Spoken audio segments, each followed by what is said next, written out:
Staying in West Asia, since the Israel-Hamas war erupted on 7th of October last year, the humanitarian crisis in Gaza has escalated. With the ongoing siege and restrictions on supplies, the situation has become increasingly dire for the Gazan population. Following the declaration of complete siege by Israel's defense minister, essential supplies such as food, water, and electricity have become a luxury for many. Now, this blockade has led to a catastrophic shortage, pushing Gazans into life-threatening situations. Food prices are skyrocketing in Gaza. Most residents are now reliant on a thin stream of humanitarian aid that is trickling into the region. In the markets, a limited selection of commercial goods are available, but at prices that most cannot afford.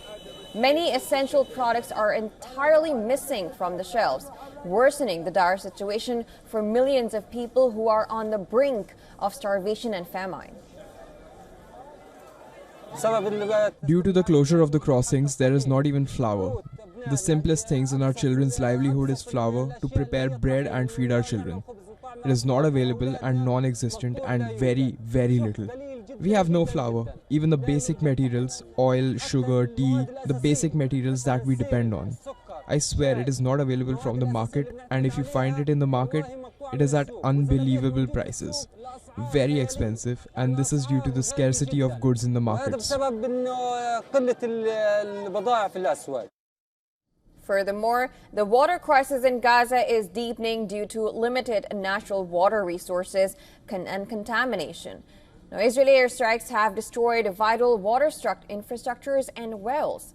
Gazans are relying on infrequent truck deliveries that occur only every 4 days. Contaminated water resources increase the risk of waterborne diseases such as cholera and typhoid. Healthcare facilities are struggling to operate without adequate water supplies, heightening the risk of infectious disease outbreaks. Reports indicate that 100% of wastewater treatment plants and 70% of sewage pumps have been damaged or destroyed amid Israeli airstrikes. We have to collect water like this every day. We have 30 people and I have to collect water from here or there every day. I'm really exhausted. Sometimes there are too many people and I can only collect a little bit of water before the truck drives away. Despite being patient, how long can we bear the situation? Till we all die of thirst? Or should we feed our children with seawater? We are now drinking salt water. Even though we survived warfare and bombing, we will die from water scarcity. The availability of goods in Gaza could fall further apart following the Israeli parliament's decision to restrict operations of the UN agency helping Palestinian refugees. Now, the humanitarian crisis is deepening as aid organizations warn that without sufficient food and clean water, the risk of famine looms large in the coming weeks.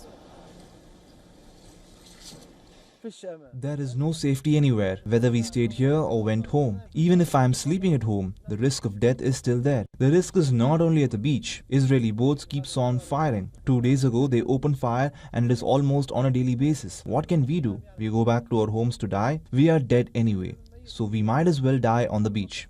What can we do? Better for one to die while chasing his livelihood.